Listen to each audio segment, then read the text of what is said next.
6 महीने ये वो उम्र होती है जब बच्चा अलग अलग आवाज़ें निकालता है, जैसे ऊ आ, इसे बैबलिंग कहते हैं। फिर जब बच्चा 9 से 12 महीने का होता है तो वो माँ पा दा ना बोलना शुरू करता है, फिर मम्मा पापा दादा नाना बोलता है।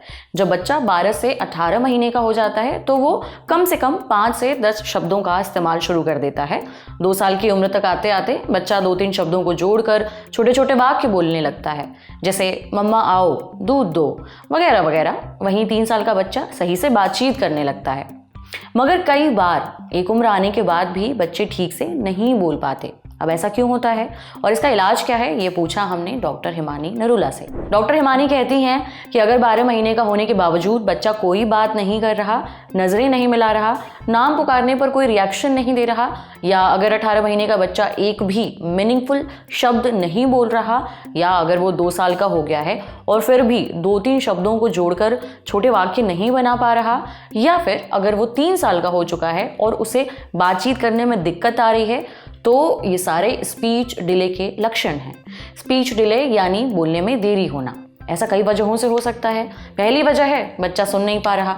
अगर बच्चा सुनेगा नहीं या बहुत कम सुनेगा तो वो बोलेगा भी देर से। कई बार सुनने की कमी की वजह से बच्चे देर से बोलना शुरू करते हैं। दूसरी वजह स्पीच और लैंग्वेज डिले। कुछ बच्चों में सिर्फ बोलने और भाषा सीखने में देरी होती है। ये बच्चे के ठीक से ना बोलने का एक बहुत ही आम कारण है। तीसरी वजह ऑटिज्म। ये एक डेवलपमेंटल कंडीशन है। इसमें बच्चे के व्यवहार, उसके सीखने की क्षमता और दूसरों से बातचीत करने के तरीके पर असर पड़ता है। यानी इससे पीड़ित बच्चे को दूसरों से बातचीत करने में परेशानी होती है।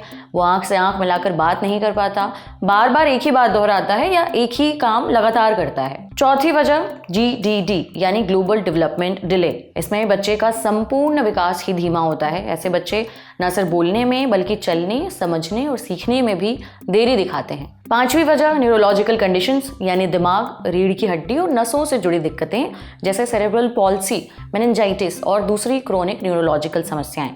इनमें भी बच्चा देर से बोलना शुरू करता है। छठी वजह घर का माहौल।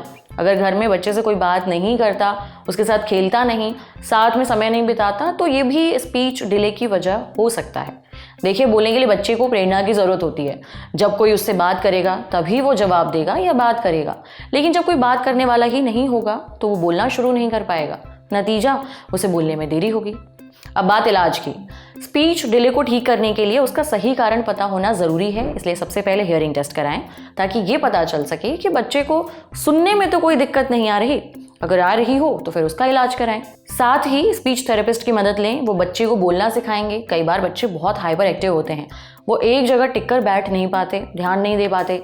ऐसे में ऑक्यूपेशनल थेरेपी या फिर 1-on-1 सेंसरी थेरेपी की जा सकती है।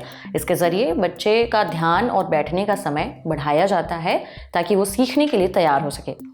अगर बच्चा बहुत ज़्यादा आक्रामकता दिखाता है, किसी की बात पर ध्यान नहीं देता, तो उसे बिहेवियरल थेरेपी दी जा सकती है।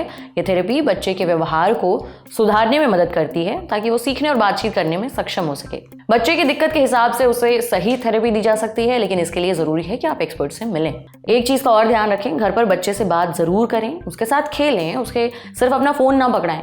फ़ोन देने से बच्चे को अल्फ़ाबेट्स या नंबर तो याद हो सकते हैं, लेकिन फिर उनमें बातचीत करने का गुण नहीं आ पाता।